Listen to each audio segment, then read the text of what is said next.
আসসালামু আলাইকুম everyone, welcome back to my channel.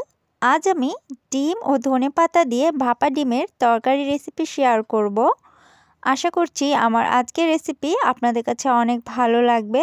তাহলে চলুন কথা না বাড়িয়ে চলে যাচ্ছি মূল রেসিপিতে। প্রথমে আমি এখানে ডিম ভেঙে নিচ্ছি, তবে ডিম অবশ্যই চেষ্টা করবেন আলাদাভাবে বাটিতে ভেঙে নেওয়ার, তাহলে ডিমের যদি কোনো টুকরো থেকে যায় সেটা বের করা যাবে।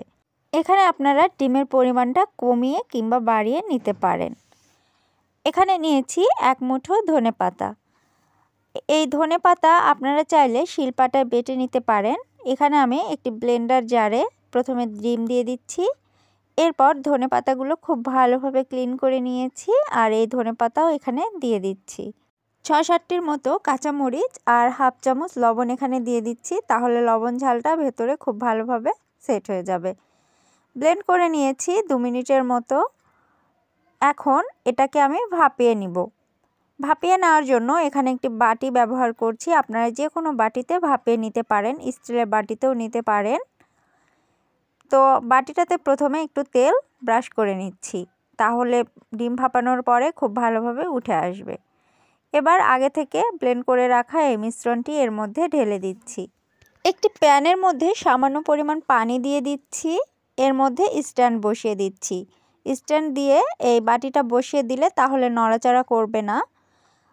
এখন একটি ঢাকনা দিয়ে ঢেকে দিয়ে এটাকে ভাপিয়ে নেব 10 থেকে 15 মিনিট। এর মধ্যেই খুব সুন্দরভাবে ভাপানো হয়ে যাবে। দেখুন, মাঝখানে আমি একবার ঢাকনাটা খুলে চেক করে দেখছি, এটা কিন্তু হয়ে গেছে। এই অবস্থায়ও নামানো যাইতো, কিন্তু আমি আরও 2 মিনিট রেখে দিচ্ছি, এটা আরও ভালো মতো ভাপানো হবে।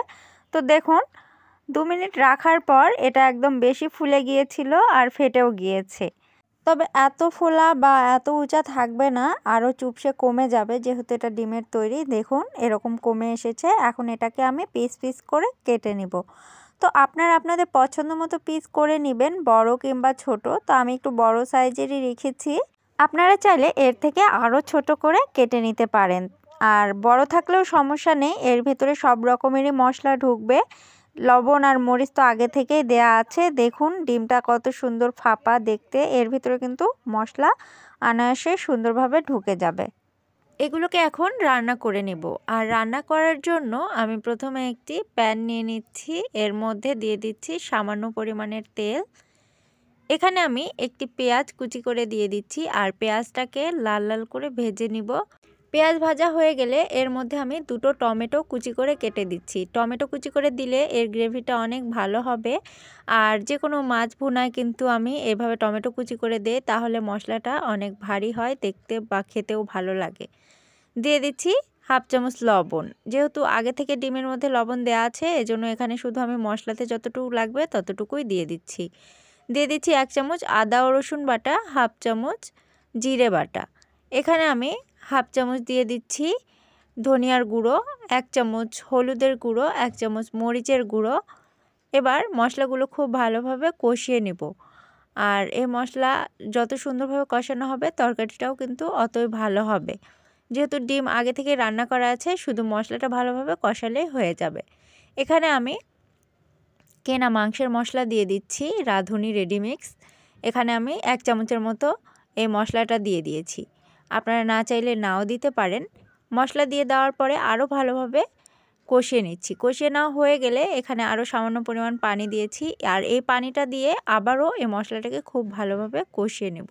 প্রথমে আমি শুধু মশলাগুলো খোলা অবস্থায় কষিয়ে নিয়েছিলাম, পানি দিয়ে একটু ঢাকনা দিয়ে ঢেকে আবারও খুব ভালো মতো এই মশলাটাকে কষিয়ে নেব। তো আমি সামান্য পানি দিয়ে 2 বার করে এই মশলাটা কষিয়ে নিচ্ছি।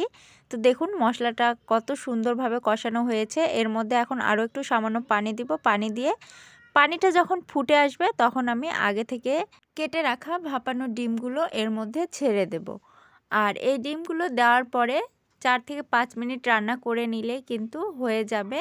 আপনারা ঝোলটা যে পরিমাণ পছন্দ করেন ঠিক সে পরিমাণেই রাখতে পারেন, তবে আমি একটু মাখা মাখা অবস্থায় রাখবো। প্রিয় দর্শক, রেসিপি ভালো লাগলে আমার চ্যানেলটি সাবস্ক্রাইব করে দিবেন আর পাশে থাকা বেল আইকনটিতে ক্লিক করে রাখলে আমার নিত্য নতুন ভিডিও সবার আগে পেয়ে যাবেন। দেখুন এর ঝোলটা ঠিক এই অবস্থায় আসার পরে আমি চুলার জালটা অফ করে দিব, আর নামিয়ে নেওয়ার পরে কিন্তু আর একটু টেনে নিবে। এখন আমি ঠান্ডা হওয়ার কিছুক্ষণ পর একটি বাটিতে সার্ভ করে দেখাচ্ছি। দেখুন দেখতে কতটা লোভনীয় হয়েছে, আর দেখতে যতটা লোভনীয় হয়েছে খেতেও কিন্তু অসম্ভব ছিল। আজকের মতো এখানেই বিদায় নিচ্ছি। সবাই ভালো থাকবেন, সুস্থ থাকবেন। আল্লাহ হাফেজ।